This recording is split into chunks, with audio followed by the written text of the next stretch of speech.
Hello guys welcome to edge blog কিতা কবা সারা আসল বেলা আজকে আপনাদের জানটা ধুমাতো উড়িব কিতা লাগি আমরা সকল পরিচিত ইন্ডিয়ান আইডলর আমরা নাহিদ আফরিন আর খুব মানে খুশি যে আমরা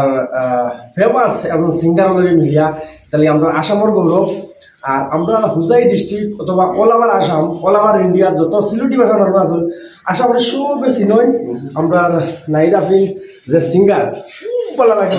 আসসালামু আলাইকুম ওয়ালাইকুম আসসালাম আসসালামু আলাইকুম আমার ভাষা তো বুঝি পাইনি সিলেটি ভাষা পাইছো আলহামদুলিল্লাহ মানে আমরা ভাষায় কয় দুমা ওড়ে কিবা বুজি পোৱা মানে এনেকুৱা আছে নহয় ফিলিং লাইক মানে দুৱা ওড়ে মানে দুমা উৰি আছে দুৱা উৰাই। বুজি পাইছি এবাৰ কৈ দিবা নেকি দুমা ওড়ে ধুমা উড়ে ধুমা উড়ে উড়ে উড়ে উড়ে আচ্ছা ধুমা উড়ে দুমা ওড়ে আৰু জানো মলসলত জানো কিতা খবৰ নি ভালা নি ভাত খাইছো নি খাইছে। দেখিতা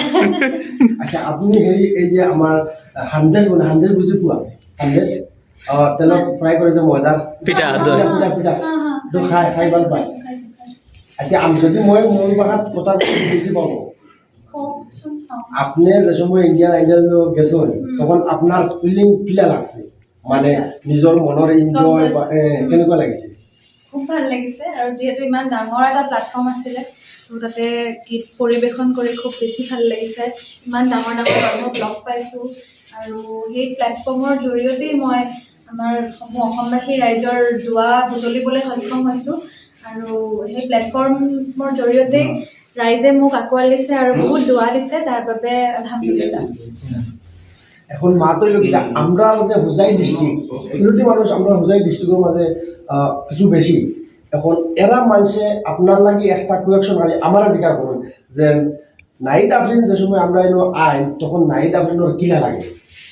মানে গম পাইছোঁ খুব ভাল লাগে আৰু এইখন বিশেষকৈ মোৰ নিজৰ দাদাৰ ঘৰ চ' দাদাৰ ঘৰলৈ এনেও আহি থকা হয় যদিও অকণমান মানে তেনেকুৱা আৰু গীতৰ অনুষ্ঠান থাকিলে বেছি অহা হয় তো আৰু হোজাইৰ লগত মোৰ একদম মানে সৰুকালৰ পৰা এটা সম্বন্ধ আছে কাৰণ মোৰ দেউতাৰ চাকৰি ইয়াতে আছিল আৰু হোজাইক মই বহুত সৰু মানে একদম ক্লাছ 1-2ৰ পৰাই মানে ভালকৈ জানো আৰু হোজাই চহৰখন কেনেকুৱা ইয়াৰ মানুহৰ লগত এতিয়াৰ পৰাই খুব ভাল এটা কানেকশ্যন আছে চ' ইয়ালৈ আহিলে খুব বেছি ভাল লাগে আপোন যেন ফিল আচ্ছা আমরা যে সময় আপনার ইন্ডিয়ান আইডল ফার্স্ট দেখছি তখন তো আমরা গৌরব করছি যে আমরা আসামের একজন সিঙ্গার আইজে ন্যাশনাল লেভেল গান গাইতরা আমরা ভাষা বুঝতো তো হ্যাঁ, বুঝি। তখন আর এখন আপনার বহুত ডিফারেন্স দিন রাত খুব ডিফারেন্স এখন মানে কিছু অডিয়েন্সে আমার ওখানে কোয়েকশন করছেন যে আপনি যদি নাইদা ফিল্মের লাগাল পান তাহলে ওখানে জিজ্ঞাসা করে দেন তার ফিটনেসটা কিলা মেনটেন করেন আপনি মানে খানি দেখুন খাইন যে খাওয়া ব্রেকফাস্ট লাঞ্চ ডিনার মানে এগুলো কিলা মেনটেনটা করেন মানে আচ্ছা মোৰ তেনেকুৱা একো বিশেষ ৰুটিন নাই তথাপিও যিমান পাৰোঁ মানে ভাত অলপ কমকৈ খাওঁ মই ভাত বৰ বেছি ভাল নাপাওঁ টু বি অনেষ্ট ৰুটি খাই বেছি ভাল পাওঁ আৰু ৰাতিৰ আহাৰটো একদম কমকৈ কৰোঁ আৰু ৰাতিপুৱা আৰু লাঞ্চ মানে ব্ৰেকফাষ্ট আৰু লাঞ্চটো হেভি কৰোঁ তো ঠিক তেনেকৈ আৰু লগতে ৱৰ্কআউট এক্সাৰচাইজ এনেকেই আৰু আমরা মানে এখন পুরা তো গৌরব করি আর যে আপনি এখন আর আপনি নেক্সট ইন্ডিয়ান আইডল যাইবারিলা কোনো সম্ভাবনা আসেনি বা আবার যাইবানি আপনি বা ইন্ডিয়ান আইডল জিতবারিলা কোনো জোয়া আসেনি আশা আসেনি চাওক এতিয়া মানে আশা আছে নিশ্চয় আৰু মই সেইমতে প্ৰিপেয়াৰো কৰি আছোঁ এতিয়া কোনটো ৰিয়েলিটি শ্ব'ত যাওঁ সেইটো এতিয়ালৈকে ঠিক কৰা নাই যদিও এইবাৰ মই ৰিচেণ্টলি ইণ্ডিয়ান আইডলত গৈছিলোঁ বিশেষ অসুবিধাৰ বাবে মই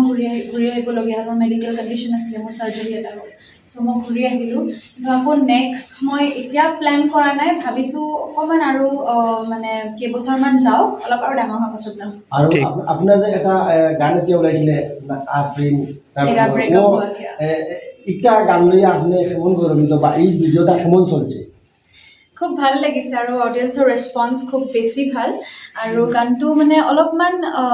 ডিফাৰেণ্ট হয় তো মই ডিফাৰেণ্ট গান এটা ট্ৰাই কৰিলোঁ লগতে গানটোত মই নিজে এক্টিঙো কৰিছোঁ চ' নিজৰ এক্টিং স্কিলছ অকণমান এক্সপ্ল'ৰ কৰিবলৈ ট্ৰাই কৰিছোঁ পাৰিছোঁ নে নাই তো overall experience was very good আৰু অডিয়েন্সৰ ৰেছপন্সো খুব ভাল আমার খুব ভালো লাগছে আপনার গানটো আর রাইস আজকু মানে আপনার ফেমাস যে একদম পপুলার নাইদা মিলে আমার খুব ভালো লাগছে আশা করি সবার ভিডিওগুলো আছে বেশ বেশি শেয়ার করো ফেসবুকে ফলো করো ইউটিউবে সাবস্ক্রাইব করো এখন পর্যন্ত যে শেয়ার করলে আজকে লাগে তখন আসসালামু আলাইকুম জয় আয়প্প